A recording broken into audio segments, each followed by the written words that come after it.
नमस्कार। चलिए एक कल्पना करते हैं। साल है 2026, महीना मार्च का।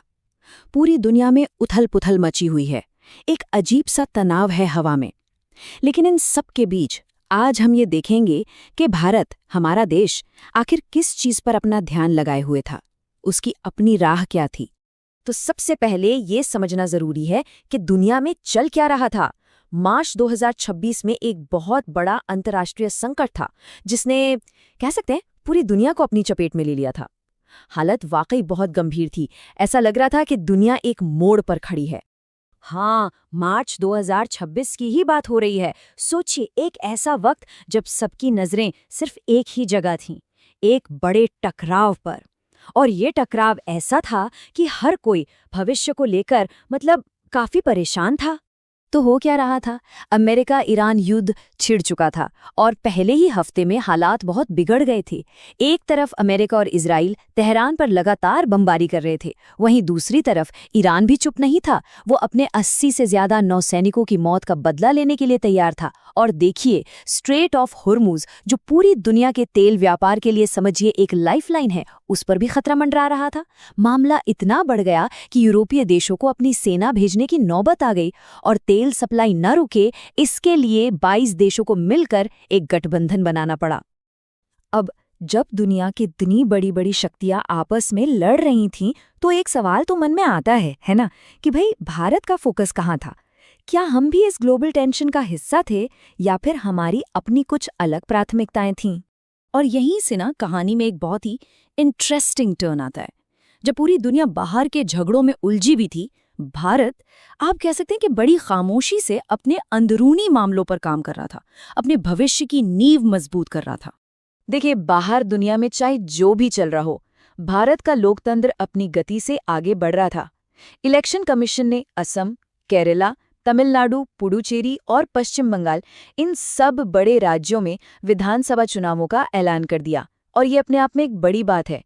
ये दिखाता है कि देश की डेमोक्रेटिक जड़ें कितनी मजबूत हैं। और बात सिर्फ चुनावों की नहीं थी, देश में डेवलपमेंट का काम भी पूरी रफ्तार से चल रहा था। असम और पश्चिम बंगाल में देखिए, 66,280 करोड़ रुपए, इतनी बड़ी रकम की नई डेवलपमेंट परियोजनाओं की शुरुआत हुई। तो जाहिर है, सरकार का फोकस देश के इंफ्रास्ट्रक्चर को मजबूत करने पर था। एक और चीज जो ये बताती है कि भारत सिर्फ आज के बारे में नहीं, बल्कि कल के बारे में भी सोच रहा था, वो थी प्रकृति 2026। ये क्या था? ये एक बहुत बड़ा इंटरनेशनल कॉन्फ्रेंस था। इसका मकसद था कार्बन ट्रेडिंग और एक ग्रीन इकोनॉमी के लिए भारत के फ्रेमवर्क को और मजबूत बनाना। तो इससे साफ है कि भारत पर्यावरण को लेकर अपनी जिम्मेदारी को बहुत सीरियसली ले रहा था। और ऐसा नहीं है कि बस यही एक चीज हो रही थी। एक ही टाइम पर देश में कई और भी जरूरी समिट्स चल रहे थे। जैसे पावर सेक्टर के लिए भारत इलेक्ट्रिसिटी समिट था, डिस्ट्रिक्ट मिनरल फंड्स के सही इस्तेमाल के लिए नेशनल डीएमएफ समिट था, फिर कृषि में महिलाओं के रोल पर एक ग्लोबल कॉन्फ्रेंस भी हुई। और तो और, महिलाओं और बच्चों के खिलाफ ऑनलाइन क्राइम से कैसे निपटा जाए, इस पर भी एक नेशनल डायलॉग हुआ। देश एक साथ कई फ्रंट्स पर आगे बढ़ रहा था। तो चलिए अब थोड़ा और आगे बढ़ते हैं, देखते हैं कि समाज के लेवल पर, लोगों के लेवल पर और पर्यावरण के लेवल पर क्या हो रहा था। क्योंकि देखिए, डेवलपमेंट का मतलब सिर्फ इकोनॉमी तो नहीं होता ना, है ना? सोशल रिफॉर्म की बात करें तो एक बहुत ही बड़ा कदम उठाया गया। सुप्रीम कोर्ट ने एक लैंडमार्क फैसला सुनाया। उन्होंने अडॉप्शन के मामलों में मैटरनिटी लीव के लिए जो एज लिमिट थी, उसे खत्म कर दिया। पहले क्या होता था कि ये छुट्टी सिर्फ तभी मिलती थी जब आप 3 महीने से छोटे बच्चे को गोद लेते थे। लेकिन इस फैसले के बाद, चाहे बच्चे की उम्र कुछ भी हो, गोद लेने वाली माँ को ये हक मिलना तय हो गया। अच्छा, अब आते हैं लोगों की खुशी पर। 2026 की जो वर्ल्ड हैप्पीनेस रिपोर्ट आई थी, उसमें भारत की रैंक थी 116वीं। अब ये नंबर हमें थोड़ा सोचने पर मजबूर करता है कि ठीक है, इकोनॉमिक प्रोग्रेस तो हो रही थी, लेकिन लोगों की अपनी पर्सनल खुशी के मामले में हम कहाँ थे? इसको थोड़ा और समझने के लिए एक और फैक्ट देखिए। फिनलैंड लगातार 9वें साल दुनिया का सबसे खुशहाल देश था और हमारी रैंकिंग थी 116, स्कोर था 4.536। तो ये बात एकदम साफ हो जाती है कि सिर्फ आर्थिक विकास ही सब कुछ नहीं है, लोगों की खुशी पर ध्यान देना भी उतना ही जरूरी है। इसी महीने एक और खास बात हुई, वर्ल्ड वाटर डे 2026 की थीम, और थीम बहुत पावरफुल थी। जहां जल बहता है, वहां समानता बढ़ती है। क्या खूब कहा है ना? ये थीम पानी जैसी जरूरी चीज को जेंडर इक्वालिटी से जोड़ती है और ये हमें याद दिलाती है कि बेसिक जरूरतों तक सबकी पहुंच हो, ये सोशल जस्टिस के लिए कितना कितना ज्यादा जरूरी है। और इससे ये भी पता चलता है कि ज़मीनी स्तर पर मतलब ग्रासरूट लेवल पर भी बहुत ज़रूरी काम हो रहा था। 20 मार्च को वर्ल्ड स्पैरो डे मनाया गया ताकि शहरों की बायोडाइवर्सिटी पर ध्यान जाए।